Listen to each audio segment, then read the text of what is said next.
Well, it's been almost 5 months since devastating floods hit Central Texas, destroying homes and uprooting lives. Well, today, leaders with the Central Texas Community Foundation told us about just how much money has gone toward helping those who are still recovering. KVUE's Kelsey Sanchez explains. Months after the July floods in Central Texas, county officials say there's still a long way to go. This work won't be finished in a week or in a month. Some families are facing years of rebuilding, but they won't face it alone. Travis County Judge Andy Brown and Williamson County Judge Stephen Snell joined leaders from the Central Texas Community Foundation Monday to tell us where relief efforts stand. We still have some of our citizens that are in need of safe housing.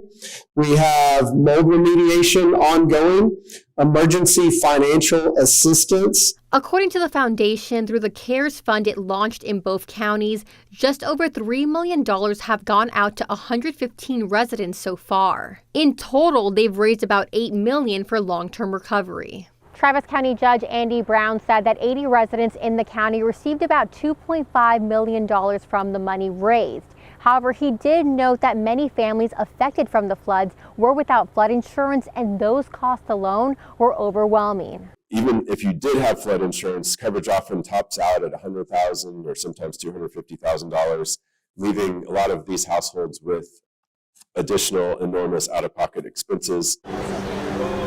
Last week, some Sandy Creek survivors gathered outside the governor's mansion, asking Governor Greg Abbott to tap into the state's budget surplus to help families with financial assistance. On top of the $500 million the governor's office says Texas has provided since the summer.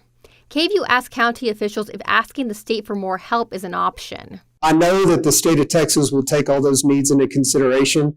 Really, I think TDM is the number one entity that can answer that question, and they're still heavily involved around the entire state, not just Sandy Creek area. KVUE reached out to the Texas Division of Emergency Management Monday. In a statement, they said in part, quote, "To date, Texas has spent hundreds of millions of dollars in flood response and recovery efforts.